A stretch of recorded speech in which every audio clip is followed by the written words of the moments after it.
Good evening. Hello বন্ধুরা, আমি হবি Electronics YouTube channel থেকে একটা ছোট্ট শর্টস দেখাচ্ছি। পরবর্তীকালে আমি একটা বড় ভিডিও করে এটা কি করে বানানো হয়েছে, কেমন করে বানিয়েছি এবং কত খরচা পড়েছে আমি ডিটেলসে আপনাদের জানিয়ে দেবো, এবং কোন পিসিবি ব্যবহার করেছি এইটুকুনি একটি ছোট্ট মিনি কনভার্টারে আমি সেটা আপনাদেরকে পরে বুঝিয়ে বলে দেবো। এই কনভার্টারটি বাক্সটা দেখে নিশ্চয়ই বুঝতে পারছেন, একটা ছোট্ট 4 ইঞ্চি বাই 4 ইঞ্চি বক্সে বানানো।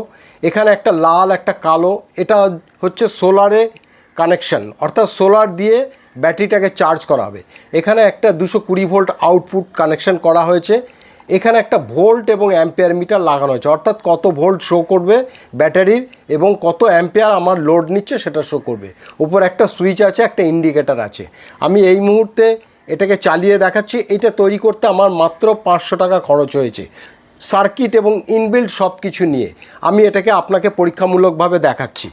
আমি এটার সাথে একটা 12 ভোল্টের 6 অ্যাম্পিয়ারের lithium ion battery pack connection করছি। এই প্যাকটা কানেকশান করা মাত্র দেখুন এখানে ব্যাটারি ভোল্ট শো করছে, 13 ভোল্ট শো করছে।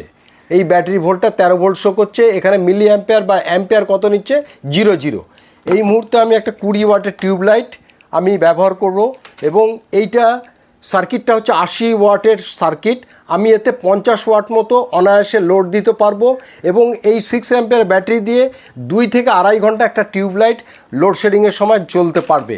আমি এই টিউবলাইটটা এবার কানেকশন করছি আপনাদের সামনে। এই কানেকশন করলাম এবং দেখুন আমি লাইটটা সুইচ দিলাম, এই টিউবলাইটটা জ্বলছে আপনারা দেখতে পাচ্ছেন। এবং এরকম দুটো এলইডি টিউবলাইট এবং একটা 10 ওয়াটের এলইডি ল্যাম্প, অথবা একটা বিএলডিসি 30 ওয়াটের বিএলডিসি সিলিং ফ্যান ও একটা এলইডি টিউবলাইট 50 ওয়াট আপনি অনায়াসে লোড দিতে পারবেন, এবং একটা 6 অ্যাম্পিয়ারের ব্যাটারি দিয়ে আপনি অনায়াসে 2 ঘন্টা ব্যাকআপ পাবেন। Thank you. আমি এটা পরবর্তীকালে পুরো ভিডিও করে আমি আমার ইউটিউব হবি ইলেকট্রনিক্স চ্যানেলে আপনাদেরকে ডিটেলসে দেখিয়ে দেবো। এই বলে আমি শেষ করলাম। Thank you Hobby Electronics YouTube channel.